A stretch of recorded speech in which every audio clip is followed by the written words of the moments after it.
Learn to earn, written by Peter Lynch. आज इस दुनिया में जितने भी अमीर लोग हैं वो सिर्फ अमीर इसीलिए नहीं बने हैं क्योंकि वो ज्यादा पैसा कमाते हैं, बल्कि वो अमीर इसीलिए बने हैं क्योंकि उन्हें अपने पैसे से पैसा कमाने के स्किल के बारे में पता है। आपने भी देखा होगा कि अमीर लोग अपने पैसे से और पैसा कमाते हैं, फिर चाहे वो कोई बिजनेस करें या इन्वेस्टमेंट, उनका पूरा ध्यान अपने पैसे को कैसे 2 गुना या 4 गुना करने पर लगा रहता है। ये कहावत तो आपने कहीं ना कहीं सुनी होगी कि पैसा ही पैसा कमा कर देता है। आज के जमाने में बढ़ती हुई महंगाई को देखते हुए हर कोई इंसान अपने आने वाले समय के लिए इन्वेस्ट करना चाहता है। तो अगर आप भी ऐसा ही कुछ सोच रहे हैं, साथ ही पैसे को कैसे इन्वेस्ट किया जाना चाहिए, तो आप बिल्कुल सही जगह पर आए, क्योंकि आज हम आपके इन्हीं सवालों के जवाब को पीटर लिंच की बुक लर्न टू अर्न में जाकर उन सभी तरीकों के बारे में बात करें जो आपकी पैसा कमाने में मदद करने वाले हैं।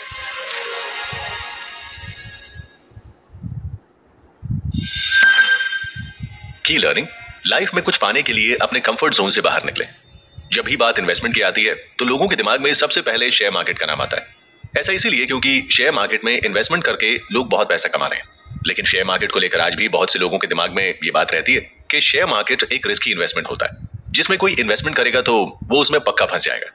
लेकिन ये बात पूरी तरह से सच नहीं है।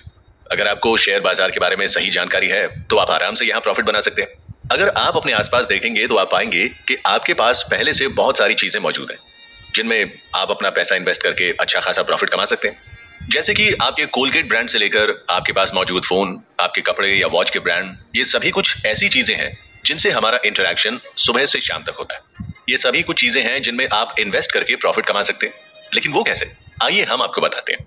आमतौर पर किसी कंपनी या कॉर्पोरेशन की शुरुआत कोई भी इंसान कभी भी कर सकता है।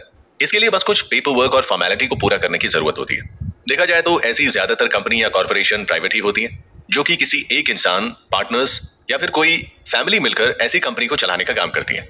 वहीं दूसरी तरफ एक पब्लिक कंपनी वो होती है जो किसी को भी उनकी कंपनी के शेयर खरीदने की आजादी देती है। जैसे कि शेयर बाजार में आप जब भी किसी कंपनी का शेयर खरीदते हैं, जैसे कि अगर आप टाटा एंटरप्राइज के कुछ शेयर खरीदते हैं तो आप उस कंपनी के कुछ हिस्से के मालिक होते हैं, यानी कि उस कंपनी में आपका कुछ पैसा लगा हुआ होता है। और अगर वो कंपनी प्रॉफिट कमाती है या प्रॉफिट में जाती है तो उनके साथ साथ आपका भी प्रॉफिट होता है, और अगर उस कंपनी का नुकसान होता है तो आपका भी नुकसान हो जाता है। शेयर मार्केट में इन्वेस्ट करने की एक खास बात है कि यहाँ पैसा इन्वेस्ट करने के लिए किसी हाई डिग्री या नॉलेज की जरूरत नहीं होती। अगर आपके पास पैसा है तो आप आसानी से यहाँ इन्वेस्ट करके और पैसा कमा सकते हैं। लेकिन आज भी बहुत से ऐसे लोग हैं जिनको इन्वेस्टमेंट करने के पीछे के फायदों की बहुत कम जानकारी है, क्योंकि आप जितनी जल्दी यहाँ इन्वेस्ट करना शुरू करते हैं उतने ही आप ज्यादा पैसे कमा सकते हैं।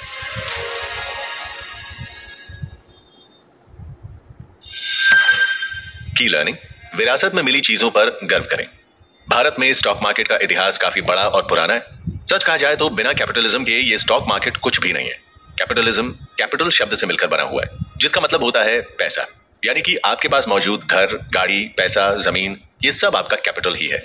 आसान शब्दों में कहा जाए तो कैपिटलिज्म वो है जहां लोग काम तो अपनी कैपेसिटी और एबिलिटी के हिसाब से ही करते हैं, लेकिन बदले में उनको प्रॉफिट उनके कैपिटल के हिसाब से दिया जाता है। यानी अगर आपके पास ज्यादा कैपिटल है तो आप काम भले ही कम कर रहे हो, लेकिन प्रॉफिट का शेयर आपको सबसे ज्यादा मिलेगा। इस कैपिटलिज्म की हिस्ट्री की शुरुआत 4th सेंचुरी से शुरू हो चुकी थी, जहां आम लोगों के पास काम करने के लिए कुछ नहीं हुआ करता था।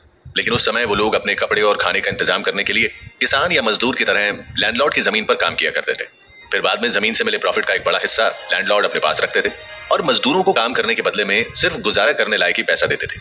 इस एग्जाम्पल की मदद से आसानी से समझा जा सकता है कि यहाँ लैंडलॉर्ड एक प्राइवेट इंडिविजुअल की तरह काम कर रहा है, यानी कि उसके पास कैपिटल है, इसलिए वो उससे हुए प्रॉफिट का ज्यादा शेयर अपने पास रखता है। आज के समय में भी कैपिटलिज्म इसी तरह काम करता है। आप चाहे कोई भी जॉब कर रहे हो या फिर किसी प्राइवेट कंपनी में काम कर रहे हो, तो एम्प्लॉय होने के तौर पर आपको आपकी सैलरी दी जाती है, लेकिन उस कंपनी का ज्यादातर प्रॉफिट मालिक अपने पास ही रखता है। लेकिन इस प्रॉफिट का आखिर किया क्या जाता है?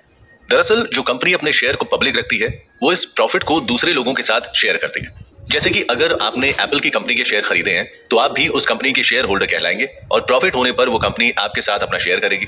यानी आप आसानी से घर बैठे बैठे किसी अच्छी कंपनी में पैसा इन्वेस्ट करके आराम से प्रॉफिट कमा सकते हैं। एडम स्मिथ, जिन्हें फादर ऑफ कैपिटलिज्म कहा जाता है, उन्होंने अपनी लिखी हुई किताब द वेल्थ ऑफ नेशन में बताया कि सरकार को इकोनॉमी को अकेला छोड़ देना चाहिए, क्योंकि ऐसा करने से फ्री कैपिटलिज्म की शुरुआत होती है, जो आपस में कंपेटिटर्स को नए आइडिया और कुछ इनोवेटिव सोचने में मदद करते हैं, जो डायरेक्टली या इनडायरेक्टली इकोनॉमी की डिमांड और सप्लाई पर असर डालती है, जो उनकी ग्रोथ और प्रॉफिट को बढ़ाने में मदद करते हैं। जैसे कि मोबाइल फोन की सभी कंपनियां अपने फोन में हमेशा दूसरों के मुकाबले में कुछ नया बदलाव करने की कोशिश करती हैं। ऐसा इसीलिए क्योंकि वो कस्टमर का ध्यान अपनी तरफ खींचना चाहती हैं और प्रॉफिट कमाना चाहती हैं।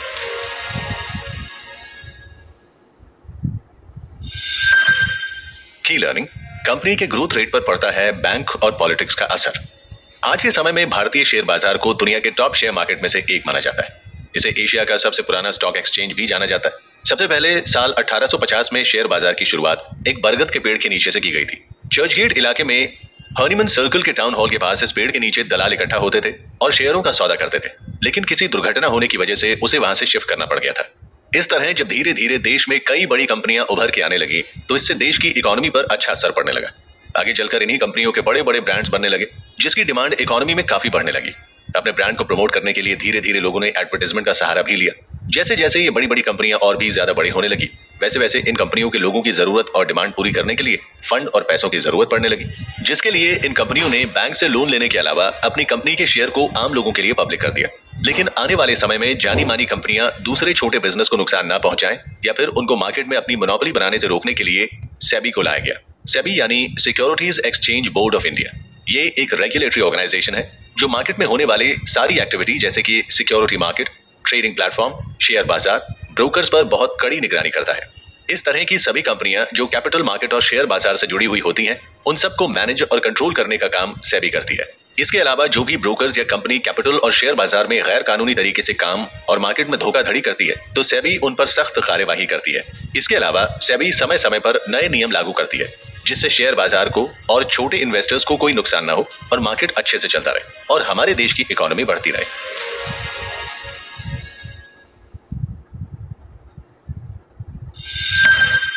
की लर्निंग, पैसे वहां इन्वेस्ट करें जहां फायदा भी हो और पैसे खोने का डर भी ज्यादा ना हो। इन्वेस्टमेंट को लेकर आज के लोग काफी समझदार हो चुके हैं। आज हर कोई अपनी इनकम में से थोड़ा बहुत सेव तो करता ही है और उसे इन्वेस्ट भी जरूर करता है। लेकिन अब सवाल यह है कि आपको अपना पैसा आखिर कहां इन्वेस्ट करना चाहिए। पैसे इन्वेस्ट करने के लिए सबसे अच्छे ये 5 ऑप्शंस माने जाते हैं, जिनमें से पहला है सेविंग्स अकाउंट। ये एक बड़ा आसान सा कॉन्सेप्ट है जिसे ज्यादातर लोग इस्तेमाल करते हैं। इसमें हर महीने हम कुछ पैसे बैंक में डालते हैं और फिर बैंक उन पैसों को दूसरों को लोन देने में इस्तेमाल करते हैं। इस तरह लोन पर दिए गए पैसों पर बैंक ज्यादा इंटरेस्ट लेती है, फिर उसमें से कुछ कम इंटरेस्ट हमें देती है, यानी कि आप इसके जरिए पैसे सेव भी कर सकते हैं और उन पैसों से और भी पैसे कमा सकते हैं। आमतौर पर पैसे सेव करने का हमारा मकसद होता है कि हम कम से कम महंगाई को बीट कर सकें। जैसे मान लीजिए कि आज आपने बैंक में 6% के हिसाब से 1000 रुपए जमा किए, 1 साल बाद आपको 1060 रुपए मिलेंगे, यानी 60 रुपए इंटरेस्ट के रूप में। लेकिन अगर उस साल इन्फ्लेशन भी 6% रहा हो, यानी जो सामान आप पहले 1000 में खरीदते थे आज वही सामान आपको 1060 में मिलेगा, तो इसका मतलब यह है कि आपका रिटर्न उस साल 0% हुआ, यानी आपका पैसा आपके लिए कुछ नहीं कमा सका। दूसरा तरीका है जिसमें आप कलेक्टिबल में इन्वेस्ट कर सकते हैं, यानी कि कोई ऐसी चीज खरीदना जिसको फ्यूचर में बेचने पर लोग आपको ज्यादा पैसे देने के लिए तैयार हो जाए। जैसे कि आप कोई पुराने सिक्के, कोई एंटीक आइटम, कोई यूनिक पेंटिंग भी खरीद सकते हैं। तीसरी चीज जिसमें आप इन्वेस्ट कर सकते हैं वो है प्रॉपर्टी। इसे एक अच्छा इन्वेस्टमेंट इसीलिए कहा जा सकता है क्योंकि इसमें हम दूसरों के पैसों का इस्तेमाल करके अमीर बन सकते हैं। ज्यादातर लोगों का घर में इन्वेस्टमेंट करने का मकसद होता है उसे रेंट पर देकर रेंटल इनकम कमाने का। चौथा तरीका है जिसमें आप इन्वेस्टमेंट कर सकते हैं वो है बॉन्ड। बॉन्ड्स एक कागज का टुकड़ा होता है जो ये कहता है कि आपने किसी को लोन दिया। इन बॉन्ड्स में सब कुछ पहले से लिखा हुआ होता है कि आपको इस पर कितना इंटरेस्ट मिलेगा और कितने साल बाद मिलेगा। आमतौर पर गवर्नमेंट से लेकर पब्लिक कंपनी सब हमें बॉन्ड्स बेचती हैं, यानी हमसे लोन लेती है। आखिरी तरीका जिसमें आप इन्वेस्ट कर सकते हैं वो है स्टॉक में। देखा जाए तो कई लोग स्टॉक्स यानी शेयर को ही सबसे अच्छा इन्वेस्टमेंट मानते हैं क्योंकि इसकी रखवाली हमें नहीं करनी पड़ती। इस तरह के इन्वेस्टमेंट में कंपनी जैसे ग्रो करती है हमारी वेल्थ भी उतनी ही तेजी से बढ़ती रहती है। इसकी सबसे खास बात तो यह है कि हमें उस कंपनी में कोई काम भी नहीं करना पड़ता है।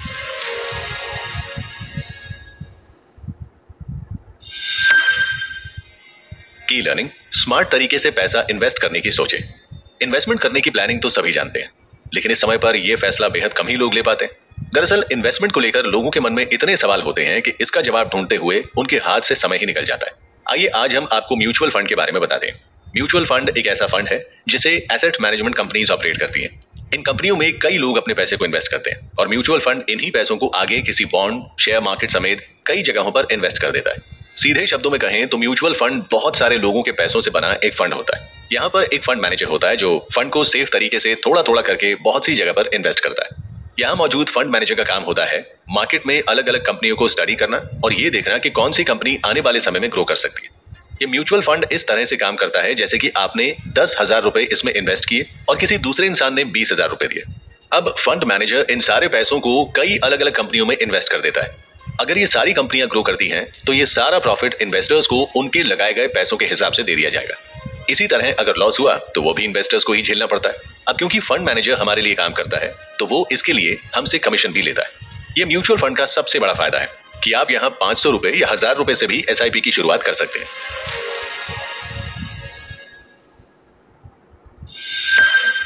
की लर्निंग, इन्वेस्टमेंट करने से पहले छानबीन जरूर करें। स्टॉक खरीदना एक बहुत बड़ा फैसला होता है क्योंकि ये आपके इन्वेस्टमेंट को अलग लेवल पर ले जाने के लिए जिम्मेदार होता है और इसके लिए आपको अपने सोचने का तरीका भी बदलना होता है। आमतौर पर जो लोग खुद इन्वेस्ट करते हैं उन्हें 5 कैटेगरी में रखा जाता है। सबसे पहली कैटेगरी होती है डार्ट्स इन्वेस्टर्स की। ये वो लोग होते हैं जो गैस करते हैं, यानी तुक्का मारते हैं। उन्हें कंपनी के बारे में कुछ पता नहीं होता लेकिन फिर भी वो शेयर खरीदते हैं सिर्फ ये सोचकर कि किसी दिन शेयर की वैल्यू बढ़ जाएगी। ये बिल्कुल एक लॉटरी का टिकट खरीदने जैसा होता है। दूसरी कैटेगरी होती है हॉट टिप्स इन्वेस्टर की। ये लोग पार्टी में आए हुए मेहमानों और दोस्तों से टिप्स लेते हैं। जैसे कि अगर कोई कहता है कि रिलायंस या टाटा के शेयर के दाम बढ़ने वाले हैं और वो इसे खरीदने के लिए कहते हैं तो कुछ लोग इनके शेयर्स सचमुच खरीद लेते हैं। फिर आते हैं एजुकेटेड इन्वेस्टर। इसमें ये टीवी पर बोलने वाले लोगों की सलाह को सुनते हैं जो कि पिछले दोनों कैटेगरी से बेहतर होती है, लेकिन फिर भी इसमें गलत डिसीजन के चांसेस ज्यादा होते हैं क्योंकि लाखों लोग इन्हीं को सुनकर शेयर खरीदते हैं जिसकी वजह से फायदा होने के ज्यादा चांस नहीं होते। फिर आते हैं ब्रोकर टिप्स इन्वेस्टर। ये वो लोग हैं जो एक ब्रोकर की टिप पर अपना फैसला लेते हैं, यानी कि ब्रोकर एक कंपनी को एनालाइज करने के बाद ही आपको किसी कंपनी में इन्वेस्ट करने की सलाह देते हैं। ये ब्रोकर कमीशन बेसिस पर काम करते हैं, यानी वो उन स्टॉक्स को खरीदने के लिए कहेगा जिसमें उसको सबसे ज्यादा फायदा होगा। अब सबसे आखिरी कैटेगरी में आते हैं खुद अपनी समझ से कंपनी को स्टडी करने वाले लोग। ऐसे लोग अपनी तसल्ली के बाद ही किसी कंपनी में पैसा इन्वेस्ट करते हैं। एक तरह से ये सबसे बेस्ट इन्वेस्टर्स होते हैं क्योंकि इस कैटेगरी में आने वाले लोगों के सक्सेसफुल होने के बहुत हाई चांसेस होते हैं।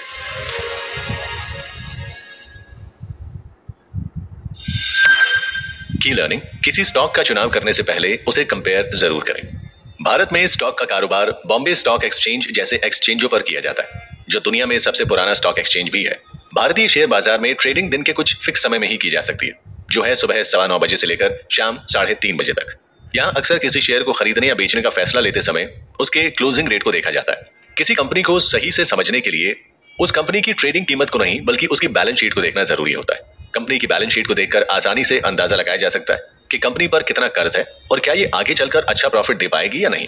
आमतौर पर जब कोई ग्राहक सामान खरीदने बाजार आता है तो वो 2-3 दुकानों पर मोलभाव करता है, यानी कि एक जैसे आइटम की कीमत अलग अलग दुकान पर कम ज्यादा हो सकती है और जिस दुकान पर कीमत कम होती है ग्राहक वहां से सामान खरीदता है। ठीक इसी तरह शेयर खरीदते समय भी हमें इन बातों का ध्यान रखना चाहिए। किसी भी कंपनी के शेयर की वैल्यू, यानी ये पता लगाने के लिए कि वो सस्ता है या महंगा, वो इसके ज्यादा PE रेशियो पर डिपेंड करता है। इसका मतलब अर्निंग पर शेयर से होता है। किसी कंपनी के मुनाफे में उसके कुल शेयरों की संख्या से भाग देने पर इसका EPS निकाला जा सकता है। जैसे मान लेते हैं कि किसी कंपनी का शेयर के प्राइस 2000 रुपए और उसका EPS 200 रुपए, तो यहाँ पर PE रेशियो की वैल्यू होगी 10। इसका मतलब यह है कि एक इन्वेस्टिंग कंपनी की 1 रुपए की इनकम के लिए आपको 10 रुपए देने होंगे। तो यह भी कहा जा सकता है कि इन्वेस्टमेंट से रिटर्न पाने के लिए आपको लगभग 10 साल का समय लगेगा। लेकिन एक अकेली कंपनी का PE रेशियो आपको ज्यादा जानकारी नहीं देता है। तो कभी भी आपको किसी कंपनी में इन्वेस्ट करना हो तो जरूरी है कि आप एक ही सेक्टर की 2 या 2 से ज्यादा कंपनी का PE रेशियो निकालकर उसमें इन्वेस्ट करने की सोचें। स्टॉक मार्केट में निवेश करने के लिए काफी नंबर और डेटा को कंपेयर करना होता है और इसीलिए इसके लिए जरूरी है सही समझ और जानकारी की। इसके लिए हमें सबसे पहले उस कंपनी के बारे में पढ़ना चाहिए, उस कंपनी को अच्छे से समझें, उस कंपनी की सारी क्वालिटी को जानें, उसके बाद ही शेयर खरीदें। तभी आप इसकी मदद से अच्छा पैसा कमा सकते हैं।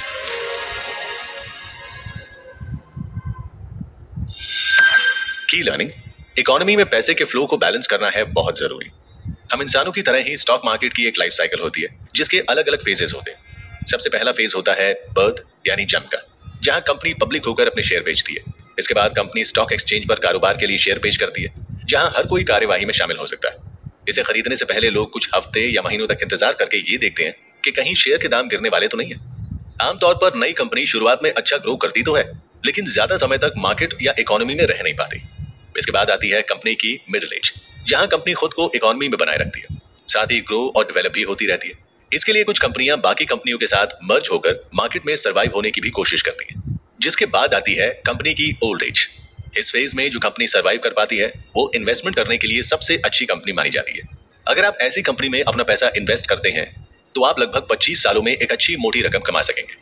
आमतौर पर इकोनॉमिक क्लाइमेट भी शेयर के दामों को इन्फ्लुएंस करते हैं। इसका मतलब है कि जब लोग ज्यादा चीजें चाहते हैं तो उसकी कीमत बढ़ती जाती है। वहीं जब चीजें ज्यादा डिमांड में नहीं रहती हैं, इकोनॉमी का माहौल ठंडा हो जाता है, जिसे मंदी के रूप में भी जाना जाता है। जिसको ठीक करने के लिए सरकार समय समय से पैसों के फ्लो को इकोनॉमी में कम और ज्यादा करके मार्केट में बैलेंस बनाए रखने का काम करती है।